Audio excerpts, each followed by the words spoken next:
Good morning students. हमारा chapter number 12 चल रहा है क्रॉप प्रोडक्शन एंड मैनेजमेंट। अभी तक हमने इस चैप्टर में पढ़ा different type of irrigation method. Irrigation की डिफरेंट टाइप की मेथड क्या क्या होती है कि जब हम क्रॉप प्रोडक्शन करते हैं और हम प्लांट का प्लांटेशन एक फील्ड में कर दिया है हमने, अब हमें क्या जरूरत है, अब हमें उसे प्रॉपर मैन्योर और फर्टिलाइजेशन प्रोवाइड करने होंगे और साथ में उसका इरिगेशन करना होगा, मींस उसकी सिंचाई करनी होगी।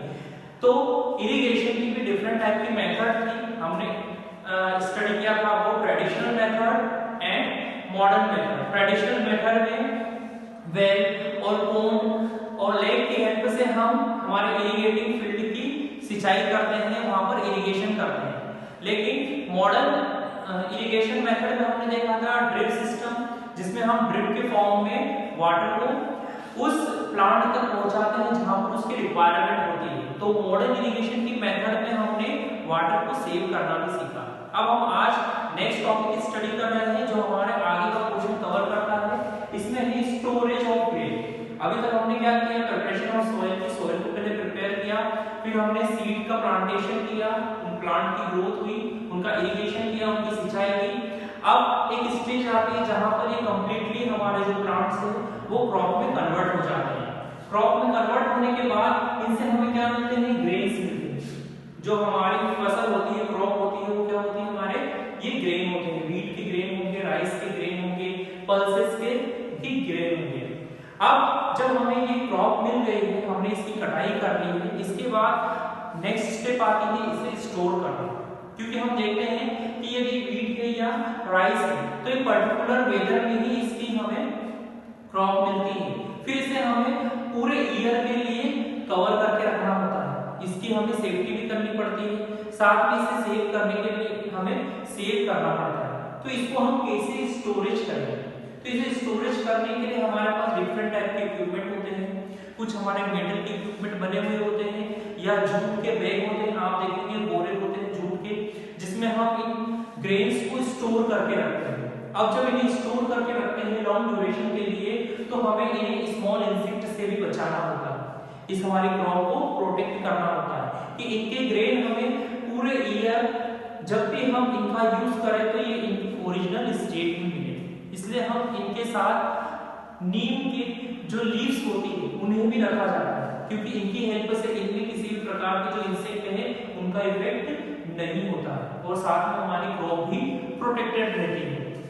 और इसके अलावा हम क्या देखते हैं, कुछ केमिकल्स का भी यूज किया जाता है। कुछ केमिकल्स के टैबलेट्स होते हैं जिन्हें हम इन ग्रेन के अंदर रखते हैं, जिसके कारण इनके अंदर स्मॉल इंसेक्ट है जो हमारे क्रॉप के इन ग्रेन्स को हार्मफुल इफेक्ट से अफेक्ट करते हैं, तो उनसे भी इनकी प्रोटेक्शन होती है। तो storage of crop grain is of vital importance. इसका सबसे ज्यादा इंपॉर्टेंस ये है कि हम इन्हें पूरे ईयर के लिए यूज कर सके और इन्हें सेफ रख सके। अब हमें नेक्स्ट टॉपिक मिलता है फूड फ्रॉम एनिमल। अभी तक हमने जितने भी हमारे फूड प्रोडक्ट थे वो देखे वो हमें प्लांट से मिलते हैं, प्लांट से या क्रॉप की हेल्प से मिलते हैं। लेकिन अब हमें जो फूड प्रोडक्ट मिलने वाले हैं वो एनिमल्स की हेल्प से मिलेंगे। तो सबसे पहले एनिमल्स की हेल्प से मिलने वाला फूड प्रोडक्ट है फिश।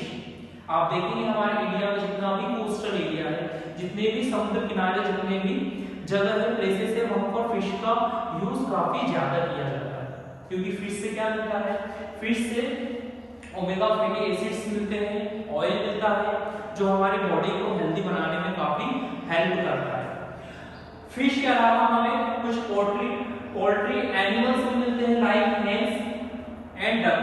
हैन और डक का जो प्रोडक्शन है वो एग्स के लिए और इनसे मिलने वाले चिकन के लिए यूज होता है, क्योंकि इनसे जो चिकन मिलता है उसको भी ईट करने में यूज किया जाता है, खाया जाता है, जिससे हमें प्रोटीन की रिक्वायरमेंट फुलफिल होती है।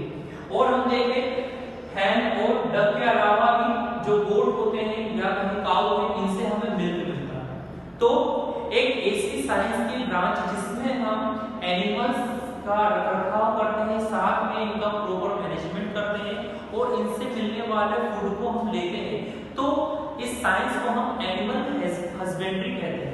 एनिमल हस्बेंड्री का मतलब होता है क्योंकि जिसमें हम पशुओं के आधार पर उनका साइंटिफिक या वैज्ञानिक रीति से हम उनका रखरखाव करते हैं, उत्पादन करते हैं और उनसे मिलने वाली चीजों का यूज करते हैं। अब देखते हैं crop improvement and green revolution. Crop improvement का मतलब क्या होता है? क्रॉप को इंप्रूव करना, मींस जो हमें क्रॉप मिलती है उससे मिलने वाली जो फसल है, यील्ड है, उसकी क्वांटिटी को बढ़ाना। हम इजीली क्रॉप प्रोडक्शन भी कर सके और साथ में इससे मिलने वाले यील्ड की जो फसल है उसका ज्यादा से ज्यादा हम बेनिफिट ले सकें और उन्हें हमारे फ्यूचर के लिए यूज कर सकें। तो इसे हम कहते हैं क्रॉप इंप्रूवमेंट। अब सेकंड टॉपिक हमारा ग्रीन रिवॉल्यूशन। ग्रीन रिवॉल्यूशन को हरित क्रांति के नाम से भी जाना जाता है। इंडिया में प्रोफेसर स्वामीनाथन इसके फाउंडर थे, जिन्होंने हमारे इंडिया में ग्रीन रिवॉल्यूशन को काफी बढ़ाया। ग्रीन रिवॉल्यूशन क्या होता है? ग्रीन रिवॉल्यूशन मींस हरित क्रांति। हमारे कंट्री में, इंडिया में एक ऐसा टाइम था जब हमारे इंडिया की जो पॉपुलेशन है उसकी ग्रोथ काफी तेजी से बढ़ने लगी। अब रिक्वायरमेंट होने लगी कि हमें जितनी हमारी पॉपुलेशन है उसके अकॉर्डिंग हमारे पास क्रॉप भी होना चाहिए, ग्रेन भी होना चाहिए और सारे फूड आइटम्स होना चाहिए, क्योंकि वो हमारे डेली लाइफ में काफी इंपॉर्टेंस रोल प्ले करते हैं। लेकिन देखा गया कि यहाँ पर इस टाइम पर हमारे इंडिया में फुल रिक्वायरमेंट नहीं पूरी हो पाई कि हम इतना क्रॉप प्रोडक्शन ले सके। तो दूसरी कंट्रीज से क्रॉप बुलाई जाती थी, यील्ड बुलाई जाती थी। कहीं रशिया से बहुत सारा व्हीट को हम इंपोर्ट करते थे, बहुत सारे दूसरे देशों से हम फूड जो ग्रेन उनको हम इंपोर्ट करते थे। लेकिन प्रोफेसर स्वामीनाथन ने हमारे इंडिया में ग्रीन रिवॉल्यूशन इंट्रोड्यूस किया, जिसकी हेल्प से हम आत्मनिर्भर बने। मींस हमने हमारे रिक्वायरमेंट के अकॉर्डिंग जो ग्रेन क्रॉप प्रोडक्शन है उसको करना शुरू किया।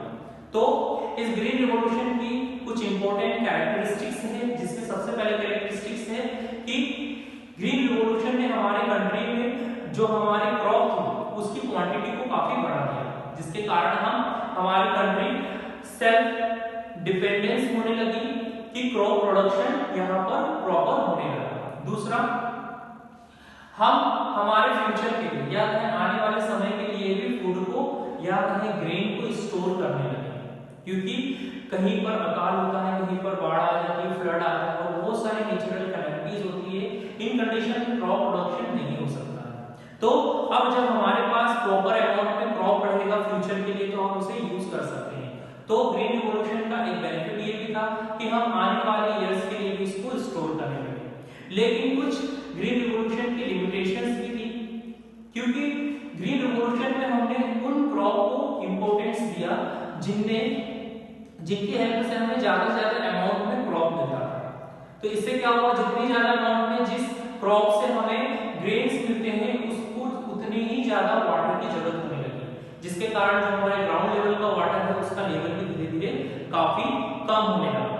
और दूसरा इसका ड्रॉबैक कहें या इसकी लिमिटेशंस कहें थी कि ज्यादा से ज्यादा अमाउंट में क्रॉप प्रोडक्शन करने के लिए केमिकल्स का बहुत ज्यादा यूज किया जाने लगा, या फर्टिलाइजर्स का यूज काफी ज्यादा उपयोग होने लगा, जो हमारे एनवायरनमेंट के लिए भी काफी हार्मफुल था।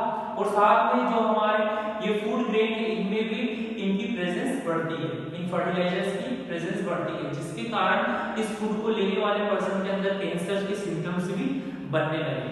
तो ग्रीन रिवॉल्यूशन के बहुत सारे हमारे पास बेनिफिट्स भी है और साथ में इसके ड्रॉबैक भी है।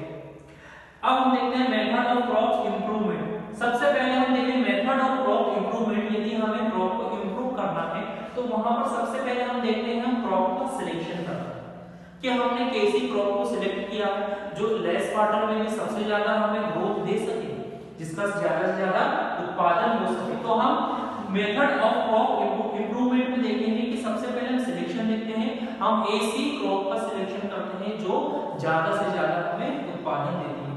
दूसरा हम देखते हैं इंट्रोडक्शन, फिर हमें इन खेत में इनकी बुआई की जाती है, इन्हें हम फील्ड में प्लांट करते हैं जिससे इनके प्लांट ग्रोथ करने लगते हैं।